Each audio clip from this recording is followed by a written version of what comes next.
First of all, I will talk about a Prout government where Sadvipras are engaged. Sadvipra is not an elected office. You don't become a Sadvipra because you won a popular vote. So they will never be officially elected. But due to the outstanding contribution of such people, they are always noted, and their contribution is of great significance, particularly in a society that values and honors such knowledge and wisdom.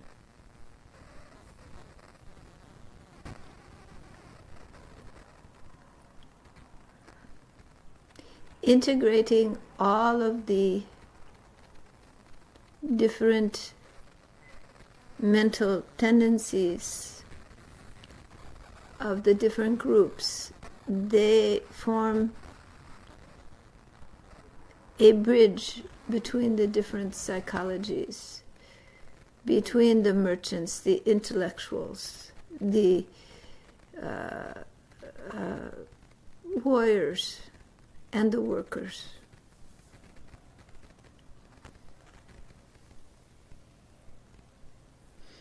They may or may not sit on a council. A council has to be brought to power by election or by administrative advancement. The depth of knowledge of a Sadvipra is not acquired by either of those power-seeking activities. Generally speaking, the Sadvipras will not seek power. Power is given when people have recognition and respect for the knowledge and wisdom. They give reverence and power to those who have the knowledge and wisdom.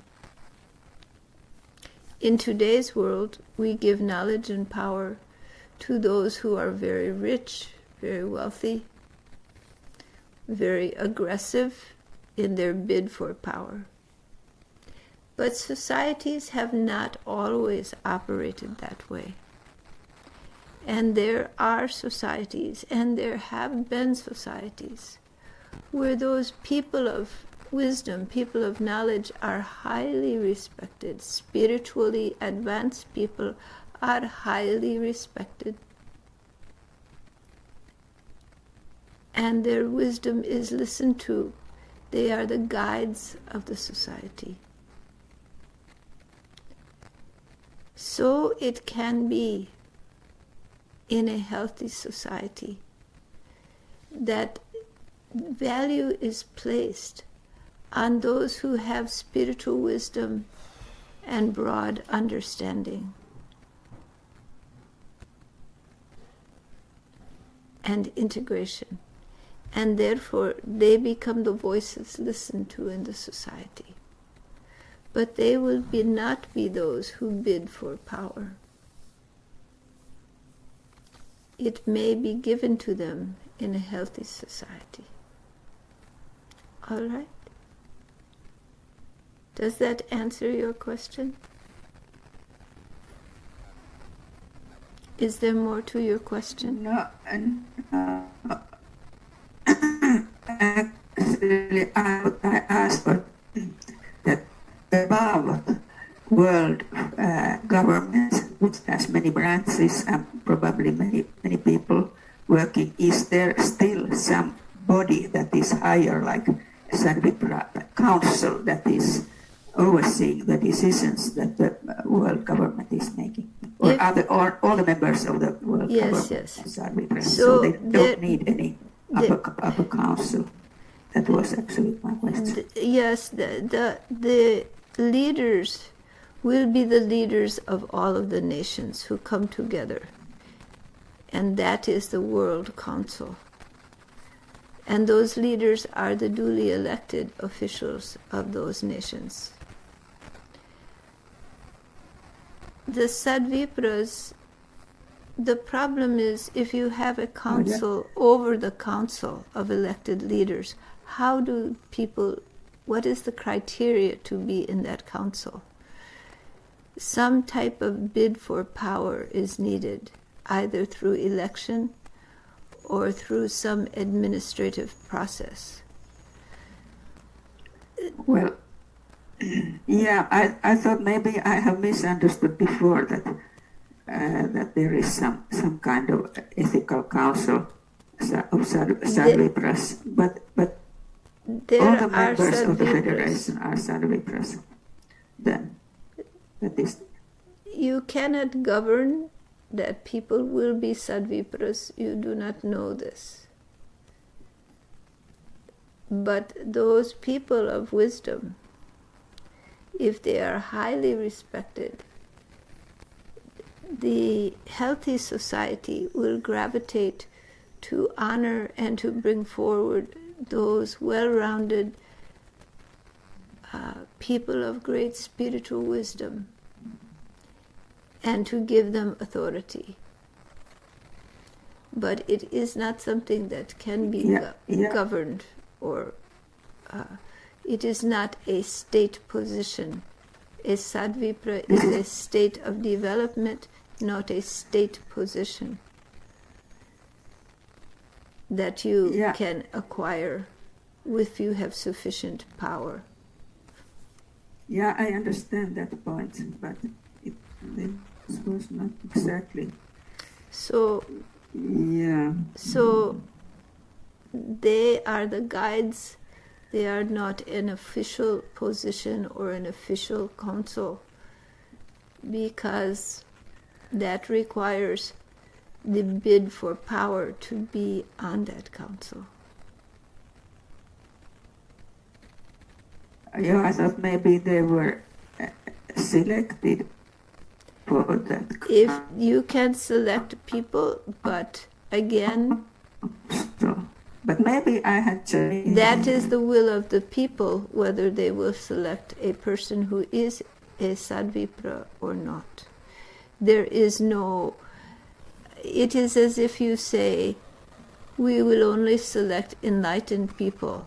How are you to know who is enlightened? It is an internal state. Recognizing the good qualities and the good work of a person and their contribution to society, those people who are choosing the person to guide and run will hopefully choose the most enlightened, the most qualified person. That person may or may not be a Sadvipra, but they will surely be very qualified if the society is in healthy condition and not run by graft and corruption. All right? All right. All right. So the second question is regarding Serbia. And what is the other group? Croatia, is it? You are asking about Croatia? What is the relation between Serbia and Kosovo? Kosovo was always part of Serbia, but due to this war that happened 20 years ago, Kosovo was separated. It's in a kind of south-west portion of Serbia. It has about 2 million people. And there's a lot, it's mainly Muslims. United States has, I think, NATO base there. So there is some kind of political situation that pretty much created a big damage to Serbia and Serbs who live on Kosovo. So Europe is trying to do some negotiation there. Serbs in Kosovo are what percentage of the overall population? I don't know, but it might be Norton is majority, but altogether maybe 20%. I'm not sure. So still a minority. And Muslims are majority, is it not? They're trying to create new borders where the northern part of Kosovo is majority Serbs, and the president of Serbs was visiting Kosovo, and he only visited the north, and then they put barricade against him coming into other parts of Kosovo. So there's still hostility on the side of Albanians, or Albans, I don't know how to call them. So, excuse me, Maetreyii Ma, before you answer, sometimes it's really hard to hear you. Everybody else is coming in really clearly, but for some reason your audio is in and out, and sometimes so soft, really can't hear you. At least for me. I don't know what to do about that.